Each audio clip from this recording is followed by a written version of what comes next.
तर आज मी निघालो होतो वारकरी संप्रदायाच्या सोबत उत्तर वाहिनी नर्मदा परिक्रमा करायला।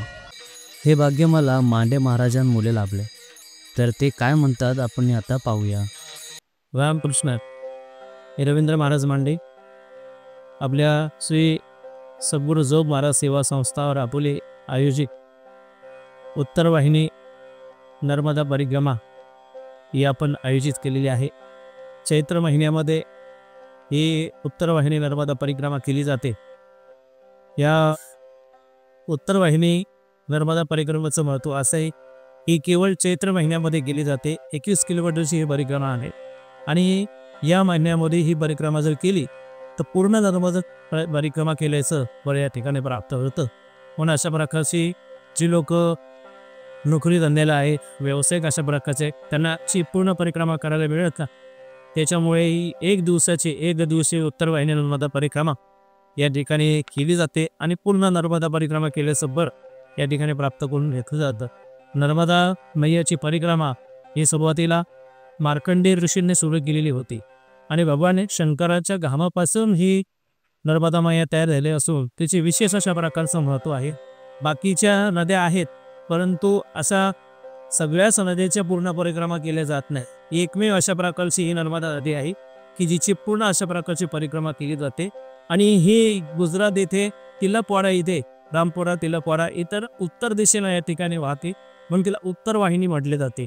आणि अशी ही उत्तर वाहिनी नर्मदा परिक्रमा केली की पूर्ण नर्मदा परिक्रमा केल्याचं फळ देतं। म्हणून या उद्देशाने सर्वांना नर्मदा परिक्रमा केल्याचं फळ प्राप्त व्हावं, एक साधना भरावी म्हणून याच्याकरता श्री सद्गुरू जोग महाराज सेवा संस्थातर्फे या ठिकाणी प्रथमच आपण उत्तर वाहिनी एक दिवसीय नर्मदा परिक्रमाचं आयोजन केलेलं आहे। ह्या बेतलापूर परिसरातून तसेच संपूर्ण अंबरनाथ तालुक्यातून चांगला अशा प्रकारचा प्रतिसाद या ठिकाणी मिळालेला आहे। अनेक भाविक भक्त या परिक्रमेमध्ये सहभागी झालेले आहेत। आज या ठिकाणी या परिक्रमाला आमचा प्रवासाचा या ठिकाणी आरंभ होते।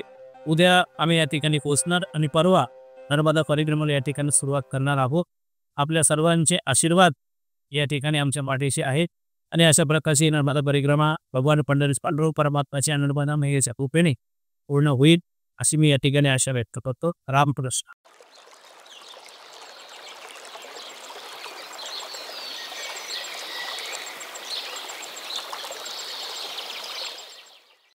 रात्री 9च्या सुमारास आम्ही बदलापूरहून गुजरातमधील नीलकंठ धामच्या दिशेने निघालो। सकाळ झाली आणि सूर्यदेवाने दर्शन दिले। मग निघालो आम्ही पुढच्या वाटेला।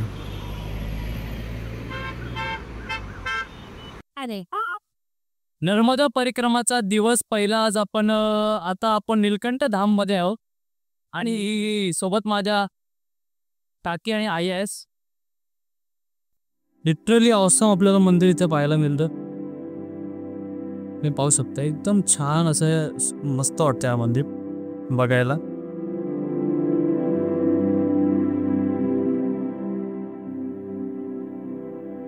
या ठिकाणी सर्व देवांचे मंदिर अगदी छानरित्या बनवलेले आहे।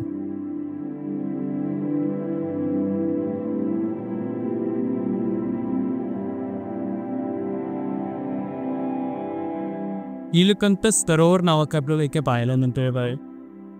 पवारा तारंजा आधुनिक आणि त्या साईडला सुद्धा आपल्याला असं मस्त होतं नदीसारखं स्विमिंग पूल आहे बघते ॲक्च्युली। ही समोर आहे आता भव्य मंदिर। इथे आतमध्ये कॅमेरा अलाउड आहे की नाही माहिती नाही मला, बट आपण जायचा प्रयत्न।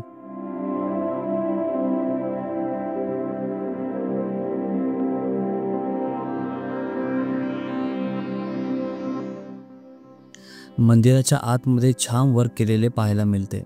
खूप डिटेल्सने काम केलेलं आहे।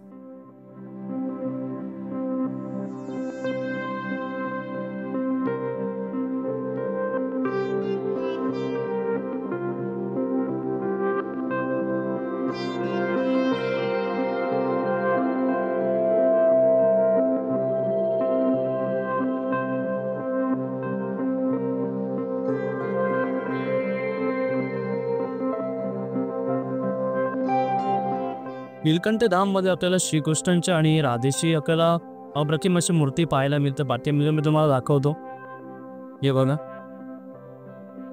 एकदम अप्रतिम अशी मूर्ती आहे समोर। सिरियसली खूप छान वाटते. याच मंदिराच्या दुसऱ्या बाजूला आपल्याला कष्टभंजन हनुमान यांची मूर्ती पाहायला मिळते. आता आपण एंट्री आतमध्ये करू की ते कोटोडोके आलाप आहे. आतमध्ये एंट्री करताना खूप मस्त असं भव्य इथे वातावरण खूप छान वाटतं. तुम्हाला एक व्ह्यू सुद्धा दाखवतो. इथे समोर तुम्हाला दिसत असेल. एक सेकंड. ही जी समोर नदी आहे असं छान वाटतं व्ह्यू इथे.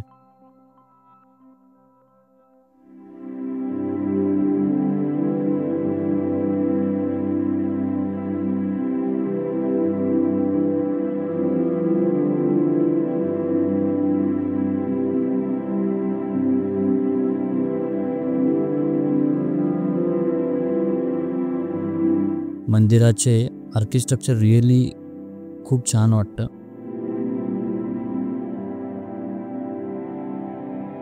सिरियसली या मंदिरामध्ये एक स्पिरिच्युअल एनर्जी खूप छान असं कार्विंग आणि खूप छान अशी मेहनत घेतलेली.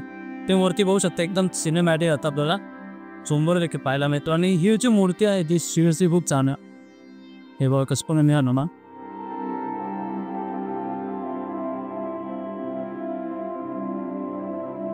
माहीत नाही पण या सरोवरावर माझी नजर जात. तिलकनगरमध्ये आता आम्ही सध्या पोहोचलेलो आहोत आणि इथे आता आपल्याला सर्व श्रद्धाळू असे विश्राम करताना दिसतील. सो आता मी तुम्हाला एक अनएक्सपेक्टेड थिंग दाखवतो जी मी जस्ट पाहिली. Unexpected thing. महानर्मदेच्या किनाऱ्यावर मगर रेअर केसमध्ये दिसते. परिक्रमा करत असताना हे एकदम रेअर आहे. वारकरींसोबत आहे म्हणल्यावर रोज संध्याकाळी भजन कीर्तन तर ऐकायला मिळणारच.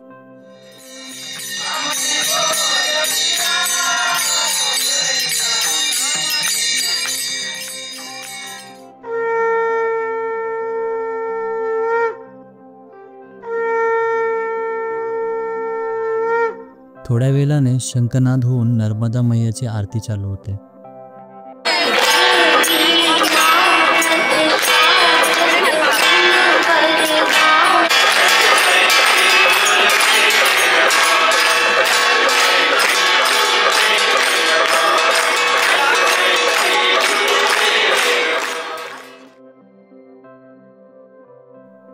आरती झाल्यानंतर रात्री 2 वाजता मी परिक्रमा करायला निघालो.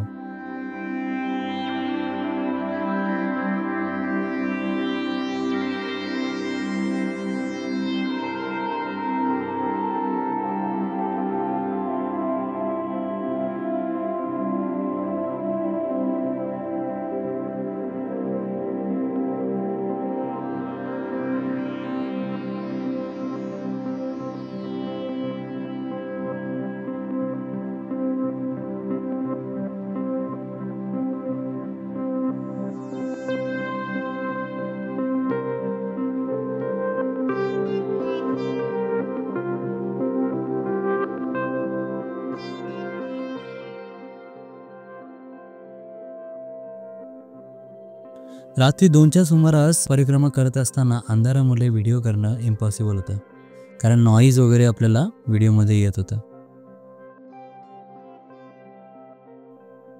मारेवाच्या किनारी तुम्हाला ठिकठिकाणी माशांना खायला घालण्यासाठी असे केलेले पाहायला मिळते.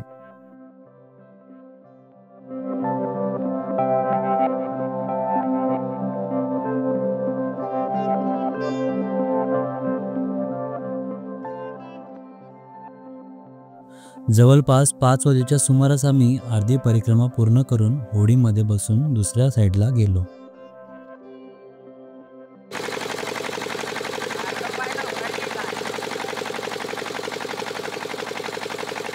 परिक्रमा करत करत आता दिवस उजडलेला आहे आणि आता आपण आहोत अवघे 2 या 3 किलोमीटर अंतरावर आता आपण दिसू. हे आपल्यासोबत आज पूर्ण वारकरी संप्रदाय तुम्हाला दिसत असेल.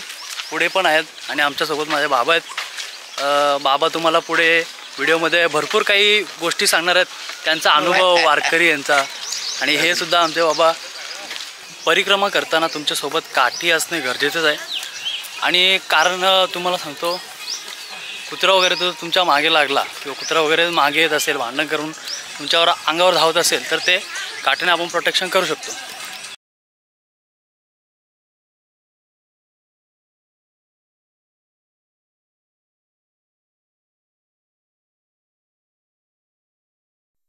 मारेवाच्या किनारी अनेक प्रकारचे रेअर स्पेसीज पाहायला मिळतात. आधी मला वाटले हे मगरीचे पिल्लू आहेत, पण ते वेगळ्या प्रकारचे मासे आहेत. अगदी रेअर असलेला एक बर्ड, सफेद आणि काळ्या रंगाचा किंगफिशर, फक्त फ्रेश रिव्हर जवळ पाहायला मिळतं आणि हे मला नर्मदेजवळ पाहायला मिळाले. परिक्रमाच्या आपण शेवटच्या टप्प्यात आहोत. खूप कठीण आहे, पण तुम्ही पूर्ण कंप्लीट करू शकता. काही टिप्स आणि रूल्स तर फॉलो केले तर काही प्रॉब्लेम नाही. आता मी शेवटच्या ह्याच्यात आहे. फक्त 1 किलोमीटर आता उरलेला आहे समोर, आणि मग मी परिक्रमा पूर्ण करतो.